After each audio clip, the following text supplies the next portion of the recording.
तो hello guys, स्वागत है आपका आप ही के अपने चैनल बी आरुदे क्लासेस पे। दोस्तों, आज के इस वीडियो के अंदर हम लोग क्लास 10th बिहार बोर्ड के क्वेश्चन बैंक को करेंगे। क्वेश्चन बैंक का मतलब आता है कि जो क्वेश्चन एग्जाम के अंदर पूछा गया हो। तो आज के इस वीडियो के अंदर हम लोग जो क्वेश्चन बैंक करेंगे ये 2022 का होने वाला है। मतलब 2022 में जो क्वेश्चन पूछा गया था उसको हम लोग करेंगे। सब्जेक्ट कौन है? तो हिंदी सब्जेक्ट का होने वाला है और ये प्रथम पाली का होगा, यानी कि फर्स्ट सिटिंग का होगा। तो 2022 के फर्स्ट स्ट्रिंग में जो क्वेश्चन पूछा गया था उसको हम लोग आज के इस वीडियो के अंदर करेंगे। ठीक है, तो चलिए वीडियो को शुरू करते हैं। ठीक है, देखिए पहला नंबर क्वेश्चन क्या कह रहा है। तो यहाँ पे जो अपना पहला नंबर क्वेश्चन है वो ये कह रहा है कि जो अधीन है के लिए एक शब्द क्या होगा। तो बताइए कि जो पर अधीन है उसके लिए एक शब्द हम लोग क्या यूज करेंगे।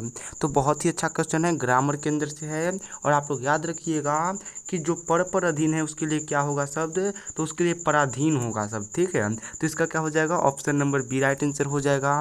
उसका सेकेंड क्वेश्चन यहीं पे है। क्वेश्चन यह है कि कुआं खोदना मुहावरे का क्या अर्थ होता है। तो आपने ये कहानी सुनी होगी कि दूसरे के लिए जो कुआं खोदता है वो उसमें खुद गिरता है। तो कुआं खोदने का मुहावरे का अर्थ क्या होता है, हानि पहुंचाने का यातना, यानी कि प्रयत्न करना। तो दूसरे को नुकसान पहुंचाने का यातना करना किसका मतलब होता है, कुआं खोदने का। ठीक है, उसका तीसरा नंबर क्वेश्चन ये है कि छ का उच्चारण स्थान क्या है। तो याद रखिएगा कि छ का उच्चारण स्थान तालु होता है। ठीक है, तो इसका क्या हो जाएगा, option number B right answer, छ का उच्चारण स्थान तालु होता है। उसका नेक्स्ट क्वेश्चन ये है कि महाजस्वी का संधि विच्छेद क्या है। तो इसका आपको संधि विच्छेद करना है और देखिए हव है तो ये किससे बनेगा, आ प्लस औ से बनेगा। तो यहाँ पे आप लोग देख लो कि महा यहाँ से आ जाएगा और ओजस्वी, तो इसका क्या हो जाएगा, महाजोड़ ओजस्वी हो जाएगा। Option number A right answer. ठीक है, उसका नेक्स्ट क्वेश्चन देखिए। नेक्स्ट क्वेश्चन ये कह रहा है कि निम्न में से कौन शुद्ध शब्द है। तो यहाँ पे आपको शुद्ध शब्द पहचानना है और देखो तत्व भी गलत है, गुणी भी गलत है, दैहिक भी गलत है, गुप्त बिल्कुल सही है। ठीक है, तो गुप्त शुद्ध कौन है, गुप्त है, तो ऑप्शन नंबर इसका हो जाएगा बी राइट आंसर। ठीक है, उसके बाद देखिए अगले क्वेश्चन को। 6 नंबर क्वेश्चन ये है कि गिरोह कौन सा संज्ञा है।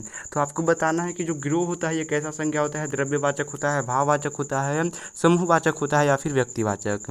देखो गिरोह का मतलब क्या होता है, तो गिरोह का मतलब होता है गैंग, और गैंग कैसा है, तो समूहवाचक है, क्योंकि इसमें एक से अधिक लोग हैं ना, गुच्छा में लोग होते हैं, समूह में होते हैं, तो ये समूहवाचक संज्ञा है। ठीक है, उसके बाद देखिए अगला क्वेश्चन ये है कि नारी कैसा शब्द है, स्त्रीलिंग है, पुल्लिंग है, उभयलिंग है या फिर इनमें से कोई नहीं है। तो ये क्वेश्चन ही बहुत ही महत्वपूर्ण हो जाता है और आप लोग याद रखिएगा कि नारी कैसा शब्द है, तो स्त्रीलिंग शब्द है। ठीक है, उसके बाद नेक्स्ट क्वेश्चन ये है कि घर से लौटा हुआ लड़का इसमें किस कारक का उदाहरण है। तो बताइए कि ये जो उदाहरण है घर से लौटा लड़का ये किस कारक का है। तो आप लोग याद रखिएगा कि ये किस कारण का है, आपादान कारक का है। देखिए आपादान कारण में क्या होता है कि बिछड़ाव होता है, और जब लड़का घर से लौटेगा तो घर और लड़के के बीच में क्या होगा, बिछड़ाव होगा, और जब भी बिछड़ाव होगा तो आपादान कारण का यूज होता है। ठीक है, आप लोग ये भी याद रखिएगा। नेक्स्ट क्वेश्चन है कि वह देखता है किस काल का उदाहरण है। तो वो देखता है यानी कि अभी देख रहा है, तो ये किस काल का उदाहरण है, वर्तमान काल का उदाहरण है। ठीक है, तो इसका क्या हो जाएगा, option number A right answer हो जाएगा। अगला क्वेश्चन 10 नंबर ये है कि विमुख शब्द का उपसर्ग क्या है। तो देखिए उपसर्ग कौन होता है, तो जो पहले वाला होता है वो उपसर्ग होता है, तो इसका क्या हो जाएगा, इसका हो जाएगा बी। ठीक है, तो ऑप्शन नंबर हो जाएगा इसका B right answer. Next question ये है कि भारतीय संविधान का निर्माता किसे कहा जाता है। अब यहाँ से बुक से क्वेश्चन पूछना चालू किया है, तो किसे कहा जाता है भारतीय संविधान का निर्माता, आप सभी जानते हो भीमराव अंबेडकर को कहा जाता है। तो इसका क्या हो जाएगा, option number C right answer हो जाएगा। नेक्स्ट क्वेश्चन देखिए 12 नंबर क्वेश्चन ये कह रहा है कि सेन साहब की 5 लड़कियां कैसी थी। तो ये भी बहुत ही महत्वपूर्ण क्वेश्चन है और आपने पढ़ रखा है कि सेन साहब की 5 लड़कियां सुशील थी। ठीक है, तो इसका क्या हो जाएगा, ऑप्शन नंबर डी इसका राइट आंसर होगा। उसका देखिए अगले क्वेश्चन को। अगला क्वेश्चन ये कह रहा है कि यूनान व रोम के संपूर्ण साहित्य से कहीं अधिक विशाल किसका साहित्य है। संस्कृत भाषा का साहित्य है, उर्दू का साहित्य है, जर्मन भाषा का साहित्य है या फिर रूसी भाषा का साहित्य है। तो आप लोग याद रखिएगा कि यूनान और रोम के संपूर्ण साहित्य से भी बहुत अधिक बड़ा किसका है, संस्कृत भाषा का साहित्य है। तो इसका क्या हो जाएगा, ऑप्शन नंबर इसका ए राइट आंसर हो जाएगा। ठीक है, अगला क्वेश्चन जो है वो ये है कि नाखून का बढ़ना किसका परिणाम है। तो ये क्वेश्चन ही बहुत ही महत्वपूर्ण क्वेश्चन हो जाता है और आप लोग याद रखिए कि खून जो बढ़ता है ये किसका परिणाम है? तो मनुष्य की जो असहजात वृत्ति है उसका परिणाम है। ठीक है, तो इसका क्या हो जाएगा? Option number B right answer हो जाएगा। उसके बाद देखिए अगला क्वेश्चन ये है कि हिंदी तथा इसकी विविध बोलियां किस लिपि में लिखी जाती है? तो देखिए जो हिंदी लिखी जाती है और इसकी जो अलग अलग विधियां हैं ये किस लिपि में लिखी जाती है? तो याद रखिए कि देवनागरी लिपि में ये लिखी जाती है। तो इसका क्या हो जाएगा? ऑप्शन नंबर इसका बिल्कुल ही सी राइट आंसर होगा। उसके बाद देखिए 16 नंबर जो क्वेश्चन है वो ये कह रहा है कि मित्र मिलन शीर्षक कहानी संग्रह किनकी रचना है? तो ये भी बहुत ही इंपॉर्टेंट क्वेश्चन है और आप लोग याद रखिए कि ये किनकी रचना है? तो हजारी प्रसाद द्विवेदी जी की रचना है। उसके बाद देखिए अगला क्वेश्चन ये कह रहा है कि लेखक के पत्नी के रिश्तेदार किस दिन घर आए थे? तो ये क्वेश्चन भी बहुत ही अच्छा क्वेश्चन है जो बहादुर पाठ से लिया गया है और आप लोग याद रखिएगा कि लेखक के पत्नी के जो रिश्तेदार थे ये किस दिन आए थे? तो रविवार को यानी कि संडे के दिन आए थे। ठीक है, उसके बाद अगला क्वेश्चन 18 नंबर ये कह रहा है कि लेखक रामविलास शर्मा कब से कब तक भारतीय प्रगतिशील लेख के संघ के महामंत्री रहे थे? तो बाबू ये क्वेश्चन ही बहुत अच्छा है और आप लोग याद रखिए कि कब रहे थे? तो 1949 से लेकर के 1953 तक वो रहे थे। तो इसका क्या हो जाएगा? ऑप्शन नंबर इसका बिल्कुल ही बी राइट आंसर होगा। ठीक है, अगला 19 नंबर क्वेश्चन देखिए। 19 नंबर क्वेश्चन ये कह रहा है कि द्वंद्वात्मक भौतिकवाद मनुष्य की चेतना को आर्थिक संबंधों से प्रभावित मानते हुए सापेक्ष स्वाधीनता स्वीकार करता है। यह पंक्ति किस पाठ की है? तो ये भी बहुत ही अच्छा क्वेश्चन है बाबू। और ये जो पंक्ति है यानी कि जो लाइन है ये किस पाठ से ली गई है? तो परंपरा के मूल्यांकन से ली गई है। तो इसका क्या हो जाएगा बाबू? ऑप्शन नंबर इसका सी राइट आंसर हो जाएगा। उसका देखिए 20 नंबर क्वेश्चन ये है कि नेपाल में बिरजू महाराज के एक रिश्तेदार थे जिनका नाम क्या था? तो ये भी बहुत अच्छा क्वेश्चन है और आप लोग याद रखिएगा कि उनके रिश्तेदार का क्या नाम था? तो चुन्ना लाल नाम था। ठीक है, तो इसका क्या हो जाएगा? ऑप्शन नंबर इसका बी राइट आंसर होगा। अगला क्वेश्चन 21 नंबर ये कह रहा है कि ईश्वर पेटलिकर कहाँ के लोकप्रिय कथाकार थे? तो बहुत ही अच्छा क्वेश्चन है और आप लोग याद रखिए कि ईश्वर पेटलिकर कहाँ के थे? तो ये गुजरात के थे। ठीक है, तो इसका क्या हो जाएगा? इसका हो जाएगा option number C right answer. अगला क्वेश्चन देखिए 22 नंबर क्वेश्चन ये कह रहा है कि धरती कब तक घूमेगी ये कैसी कहानी है? तो बहुत ही अच्छा क्वेश्चन है और आप लोग याद रखिए कि धरती कब तक घूमेगी कैसी कहानी है? आंचलिक कहानी है। ठीक है, तो इसका क्या हो जाएगा? ऑप्शन नंबर इसका सी राइट आंसर होगा। उसके बाद अगला क्वेश्चन जो है वो ये कह रहा है कि अगले दिन सीता ने क्या किया? तो ये भी बहुत ही अच्छा क्वेश्चन है बाबू और आप लोग याद रखिए कि कहानी में अगले दिन सीता ने क्या किया था? तो वो उसने घर छोड़ दी थी। ठीक है, तो ऑप्शन नंबर इसका क्या हो जाएगा? इसका ए राइट आंसर होगा। उसके बाद अगला क्वेश्चन 24 नंबर जो है वो ये कह रहा है कि पपत्ती बेहोश क्यों पड़ गई थी? तो देखिए अब जो पापत्ती थी ये क्यों बेहोश पड़ गई थी? तो बहुत तेज बुखार हो गया था और बुखार के कारण वो बेहोश हो गई थी। तो इसका क्या हो जाएगा? ऑप्शन नंबर इसका सी राइट आंसर होगा। उसके बाद देखिए अगला क्वेश्चन क्या कह रहा है? तो अगला क्वेश्चन ये कह रहा है कि मंगू कब से पागल था? तो अब ये क्वेश्चन ही बहुत ही महत्वपूर्ण क्वेश्चन है और आप लोग याद रखिए कि मंगू कब से पागल था? तो वो जन्म से ही पागल था, यानी कि जब वो जन्म लिया था तब से ही वो पागल ही मतलब जन्म लिया था। उसका नेक्स्ट क्वेश्चन देखिए 26 नंबर क्वेश्चन ये है कि पागलों के अस्पताल में उपद्रवी मरीजों को कैसे रखा जाता था? तो बहुत ही अच्छा क्वेश्चन है और आप लोग याद रखिए कि मरीजों को कैसे रखा जाता था? तो कमरे में बंद करके रखा जाता था। ठीक है, तो इसका क्या हो जाएगा? Option number C right answer होगा। अगला क्वेश्चन 27 नंबर ये है कि मंगू को अस्पताल में भर्ती कराने के लिए मां के पुत्र ने किसका ऑर्डर प्राप्त किया? तो बहुत ही अच्छा क्वेश्चन है और आप लोग याद रखिए कि किसका ऑर्डर प्राप्त किया था? तो डॉक्टर से ऑर्डर प्राप्त किया था। तो इसका क्या हो जाएगा? ऑप्शन नंबर इसका ए राइट आंसर होगा। अगला क्वेश्चन ये है कि लक्ष्मी अपनी दोनों लड़कियों और छोटे बेटे को सुलाकर कहाँ गई थी? तो ये भी बहुत ही अच्छा क्वेश्चन है और आप लोग याद रखिए कि लक्ष्मी अपने दोनों लड़कियों को और अपने बेटे को सुता करके कहाँ गई थी? तो गुहाल में गई थी। ठीक है, उसके बाद अगला क्वेश्चन जो है 29 नंबर वो ये कह रहा है कि आर्य अपनी अमीरी दिखाने के लिए रसमलाई भेजी है क्या? यह किसने कहा? तो बहुत ही अच्छा क्वेश्चन है, आप लोग याद रखिए कि ये किसने कहा था? तो नारायण की पत्री भावरी ने कहा था। उसके बाद देखिए अगला क्वेश्चन जो है वो ये कह रहा है कि बली अम्बाला से डॉक्टर ने पपत्ती को मदुरै ले जाने की बात करी थी। तो देखिए बली अम्बाला जो थी उसको कहाँ के डॉक्टर ने कही थी कि पपत्ती को शहर लेकर यानी कि मदुरै लेकर के जाओ? तो जो गांव के डॉक्टर थे उन्होंने उसे यह सलाह दी थी। ठीक है, उसके बाद नेक्स्ट क्वेश्चन देखिए अगला क्वेश्चन 31 नंबर ये है कि सच्चिदानंद हीरानंद वात्स्यायन के पिता का क्या नाम था। तो आप लोग याद रखिएगा कि इनके पिता का क्या नाम था, तो डॉक्टर वात्स्य शास्त्री थे, ठीक है, वात्स्यायन शास्त्री थे। अगला क्वेश्चन देखिए, अगला क्वेश्चन ये कह रहा है कि धूप वर्षी पर अंतरिक्ष से नहीं फटी डैश से। तो यहाँ पे आपको ये बताना है कि जो धूप वर्षी थी ये अंतरिक्ष से नहीं वर्षी थी, तो फिर कहाँ से वर्षी थी, कुआं से वर्षी थी, दसों दिशाओं से वर्षी थी, मिट्टी से वर्षी थी, या फिर आसमान से। तो याद रखिएगा कि धूप वर्षी लेकिन अंतरिक्ष से नहीं, फटी मिट्टी से। किससे? फटी मिट्टी से। तो इसका क्या हो जाएगा? Option number C right answer. अगला क्वेश्चन ये है कि चक्रव्यूह किनरी किनकी रचना है। तो ये बहुत ही अच्छा क्वेश्चन है और आप लोग याद रखिएगा कि किनकी रचना है। तो देखिए इस क्वेश्चन का आंसर मुझे खुद पता नहीं है, तो इस क्वेश्चन को हम लोग स्किप करते हैं क्योंकि गलत मैं आपको नहीं बताना चाहता।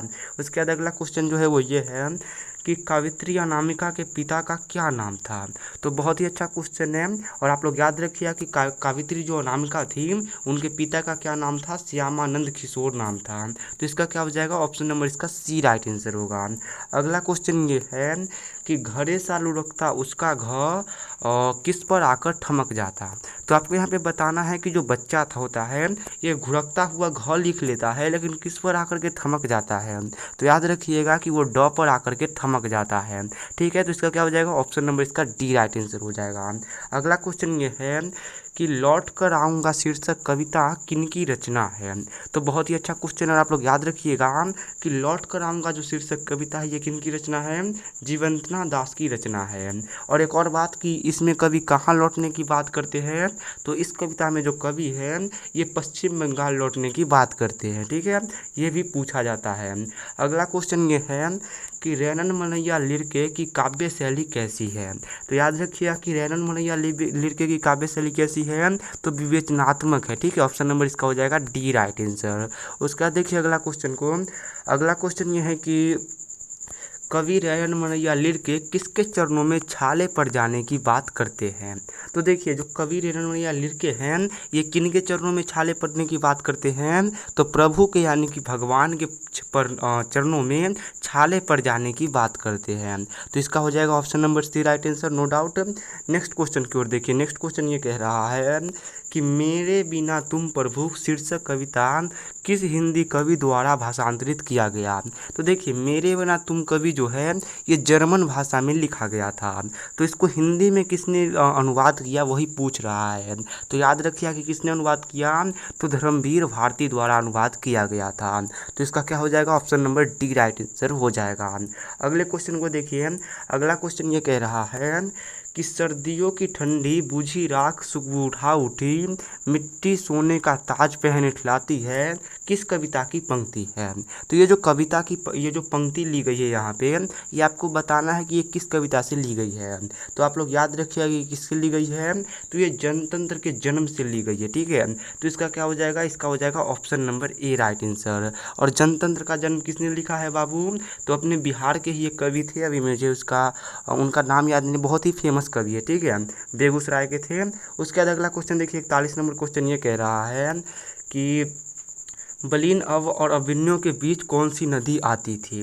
तो देखिए बाबू दो नदी थी, कौन नदी थी, दो शहर था, एक था अभिन्यो और एक था बलिन। तो इनके बीच में एक नदी आती थी, आपको ही बताना है कि ये कौन नदी थी। तो आप लोग याद रखिए कि कौन नदी थी, रोन नदी थी। तो इसका क्या हो जाएगा? ऑप्शन नंबर इसका ए राइट आंसर होगा। अगला क्वेश्चन ये है कि विनोद कुमार शुक्ल का जन्म कब हुआ था।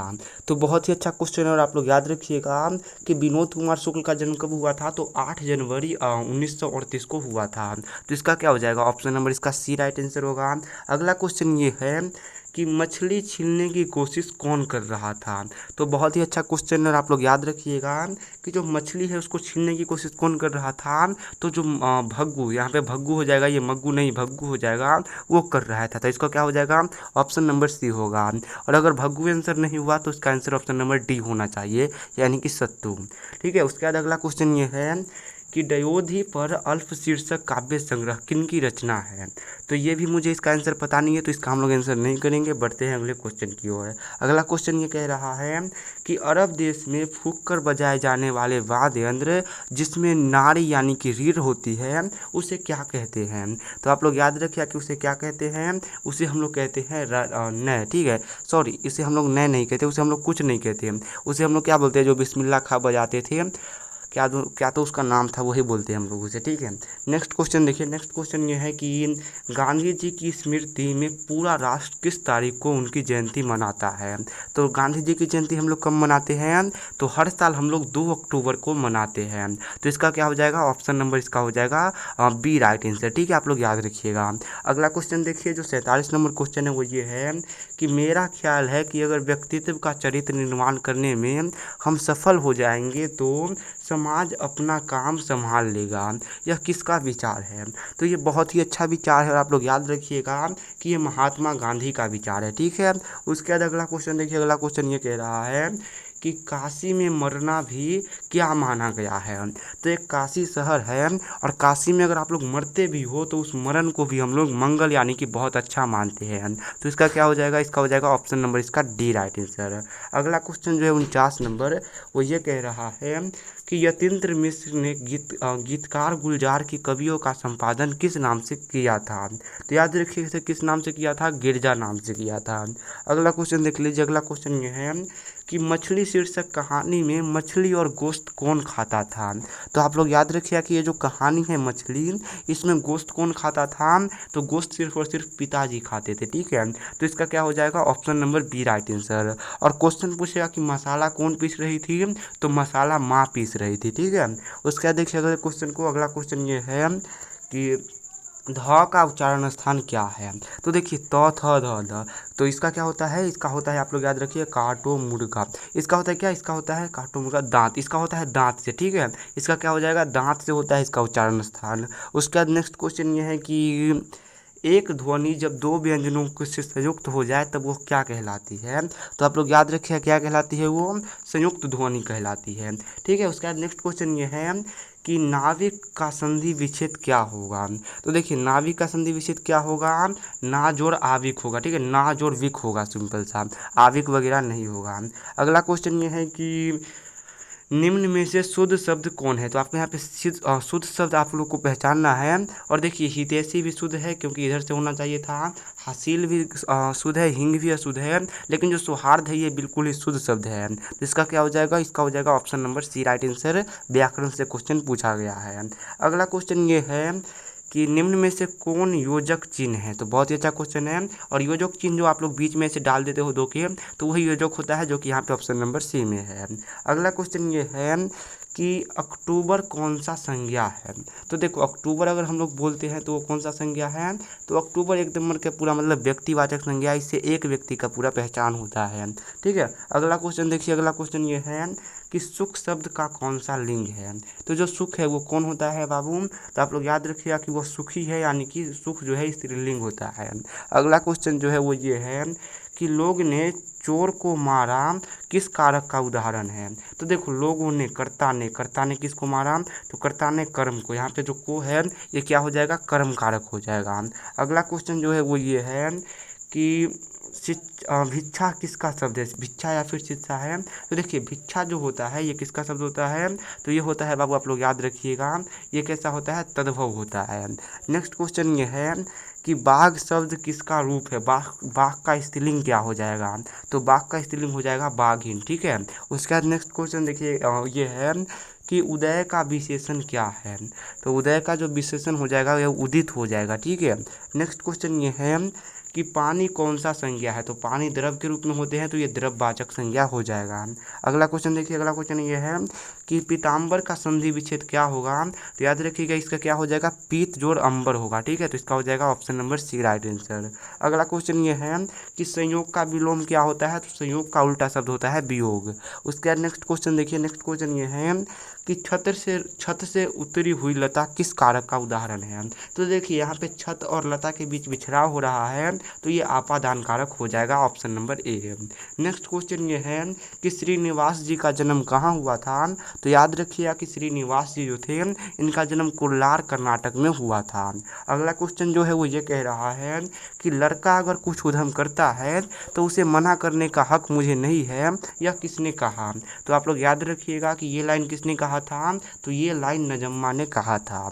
उसके बाद नेक्स्ट क्वेश्चन ये है कि तुरई की फूल की तरह खिलखिलाकर हंसते लोग सहसा मुरझा गए, यह पंक्ति किसकी है। तो आप लोग याद रखिए कि ये पंक्ति किसकी है, ढहते विश्वास की है। अगला क्वेश्चन ये है कि बारी बारी गांव के लड़के किसकी निगरानी कर रहे थे। तो बारी बारी गांव के लड़के ढलेई बांध की निगरानी कर रहे थे। नेक्स्ट क्वेश्चन ये है कि मंगू की माँ अस्पताल के लिए कि अस्पताल को किसकी उपमा देती थी, किसका नाम देती थी। तो मंगू की जो माँ थी ये अस्पताल को किसकी उपमा देती थी, तो गौशाला, जो गाय का रहने वाला है उसको उपमा देती थी, कहती थी कि अस्पताल गौशाला है। नेक्स्ट क्वेश्चन ये है कि गुरु नानक की रचनाओं का संग्रह किसने करा। तो महत्वपूर्ण क्वेश्चन है, आप लोग याद रखिएगा कि गुरु नानक का संग्रह किसने करा था, तो गुरु अर्जुन देव ने करा था।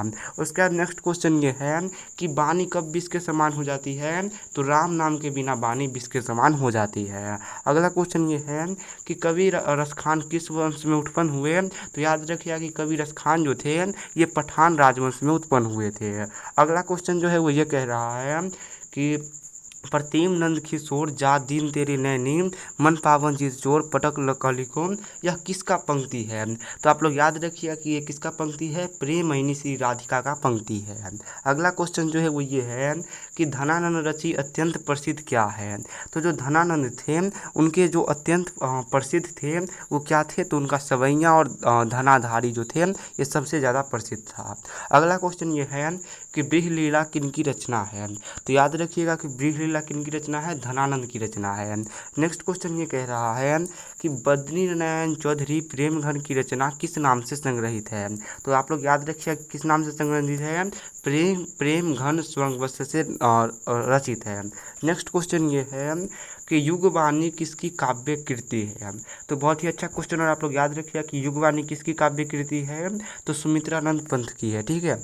अगला क्वेश्चन ये है कि सुमित्रानंद पंत को मानव सौंदर्य ने किस ओर से आकृष्ट किया। तो आप लोग याद रखिएगा किस ओर से किया, आध्यात्मिक ओर से किया। अगला क्वेश्चन ये है कि सिंहासन खाली करो कि जनता आती है, किस कविता की पंक्ति है। तो ये जो पंक्ति है सिंहासन करो कि जनता आती है, ये किसका है, जनतंत्र का जन्म से है। और जनतंत्र का जन्म किनके द्वारा लिखा गया है, रामधारी सिंह दिनकर के द्वारा लिखा गया है। इनका जन्म बेगूसराय बिहार में हुआ था। अगला क्वेश्चन ये है कि अगला क्वेश्चन ये है कि जनता शब्द में प्रत्यय कौन है। तो देखो प्रत्यय जो होता है ये लास्ट वाला होता है, और जनता में क्या है, ता है लास्ट में, तो इसका हो जाएगा option number C right answer. Next question ये है कि देहचोर कौन समास है। तो देखो देहचोर कौन हो जाएगा, तो देहचोर आप लोग याद रख दीजिएगा कि ये क्या हो जाएगा, तत्पुरुष समास हो जाएगा। ठीक है, ऑप्शन नंबर इसका हो जाएगा डी राइट आंसर। अगला क्वेश्चन जो है वो ये कह रहा है कि उसने कहा मैं निर्दोष हूँ, किस वाक्य का उदाहरण है। तो इसमें आप लोग देख सकते हो कि इसमें दो वाक्य है, पहला तो उसने कहा और दूसरा क्या कि मैं निर्दोष हूँ, तो ये संयुक्त वाक्य हो जाएगा। ठीक है। अगला क्वेश्चन ये है कि असुर शब्द का पर्यायवाची क्या है। तो असुर शब्द का पर्यायवाची दानव हो जाएगा, यानी कि राक्षस भी हो जाएगा। ठीक है। उसके बाद एक क्वेश्चन है कि एकता का विलोम शब्द क्या होगा। तो एकता का विलोम शब्द अनेकता होगा। अगला क्वेश्चन ये है कि जिसके शिखर पर चंद्र हो उसके लिए एक शब्द क्या हो। तो जिसके शिखर पर चंद्र हो उसके लिए एक शब्द चंद्रशेखर होगा। अगला क्वेश्चन ये है कि एक पंथ दो कागज मुहावरे का क्या अर्थ है। तो आप लोग याद रखिएगा ये जो मुहावरा है एक पंथ दो काज, इसका ये अर्थ होगा कि क्या करे क्या ना करे यही सोचते रहना। उसके बाद अगला क्वेश्चन ये है कि आटा एक कैसा शब्द है। तो आटा देखो आटा गीला हो गया, तो ये क्या है, पुल्लिंग शब्द है। अगला क्वेश्चन ये है कि पंख कैसा शब्द है। तो याद रखिएगा कि पंख कैसा है, तत्सम है। ठीक है। नेक्स्ट क्वेश्चन देखो, नेक्स्ट क्वेश्चन ये है कि चौराहा कौन समास है। तो देखो चौराहा जो है ये कैसा हो जाएगा, द्विगु समास हो जाएगा, क्योंकि जहाँ पे संख्या की बात आई तो वो द्विगु हो जाता है। ठीक है, तो ये द्विगु समास हो जाएगा। उसके बाद नेक्स्ट क्वेश्चन है कि मैं आप ही चल आता किस सर्वनाम का उदाहरण है। तो देखो मैं आप ही चल आता, ये क्या है, तो ये निश्चित है कि ये निश्चित है कि मैं आता, जरूर आता, अपने आप ही आता, तो ये निश्चयवाचक हो जाएगा। उसके बाद नेक्स्ट क्वेश्चन ये है कि 30 दिन किस विशेषण का उदाहरण है। तो देखो जहाँ पे अगर गिनती का बात हो तो संख्यावाचक हो जाएगा, है ना। गिनती का बात हो रहा है 30 दिन, तो ये संख्यावाचक हो जाएगा। अगला क्वेश्चन ये है कि परिजन शब्द में उपसर्ग कौन है। तो देखो उपसर्ग मतलब क्या, कि जो पहले पहले आए, तो जो परी है ये उपसर्ग है, तो ऑप्शन नंबर इसका हो जाएगा सी। नेक्स्ट क्वेश्चन ये है कि बढ़िया शब्द में प्रत्यय क्या है, और जो लास्ट में आता है वो प्रत्यय है, तो या आ रहा है तो इसमें क्या हो जाएगा, या हो जाएगा प्रत्यय। नेक्स्ट क्वेश्चन ये है कि भाई बहन शब्द कौन सा समास है। तो देखो जिसके बीच में ये डैश वाला चिन्ह आ जाए वो कौन होता है, तो आप लोग याद रखिएगा कि वो द्वंद्व समाज होता है। जैसे कि भाई आप लोग लिखते हो, बीच में डैश देते हो, यहाँ पे आप लोग बहन लिखते हो, तो ये जो डैश जिसमें आता है वो द्वंद्व समाज हो जाता है। नेक्स्ट क्वेश्चन ये है कि कलंक शब्द का विशेषण क्या है। तो इसका विशेषण क्या है, कलंकित है, ठीक है। उसका नेक्स्ट क्वेश्चन ये है कि उसने अपने मित्र की साइकिल खरीदी, किस वाक्य का उदाहरण है। तो देखो सबसे पहले तो इसमें क्या है, उसने अपने मित्र की लिखी, तो ये सरल वाक्य हो जाएगा, एकदम सीधा वाक्य है। अगला क्वेश्चन ये है कि निम्न में से कौन शुद्ध वाक्य है। तो यहाँ पे पढ़िए, पहला है कि तुम्हारा यह कहना मेरे लिए बड़ी बात होगी, तुम्हारा यह कहना मेरे लिए बड़ी बात होगा, तुम्हारा यह कहना मेरे लिए बड़ी बात होगी, तुम्हारा कहना यह मेरे लिए, नहीं ये गलत होगा, तुम्हारा कहना मेरे लिए यह बड़ी बात होगी। Option number A right answer होगा, ठीक है। तुम्हारा यह कहना मेरे लिए बहुत बड़ी बात होगी, इसका option number A right answer होगा।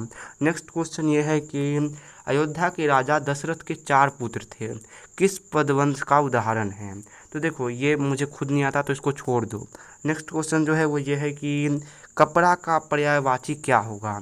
तो कपड़ा का होता है पर्यायवाची, यानी कि कपड़ा को अगर हम लोग क्या और बोल सकते हैं, क्या इसका नाम होता है, तो कपड़ा का पर्यायवाची पट होता है, ठीक है। और एक होता है वस्त्र, ठीक है, उसका ही मतलब कपड़ा ही होता है। तो आप लोग याद रखिएगा, और यहाँ पे इसका आंसर दे दिया गया है, आप लोग आंसर ही मिला सकते हो, ठीक है। तो चलिए आज के वीडियो को हम लोग यहीं पे एंड करते हैं। अगर आपको वीडियो पसंद आए तो लाइक वगैरह कर दीजिएगा।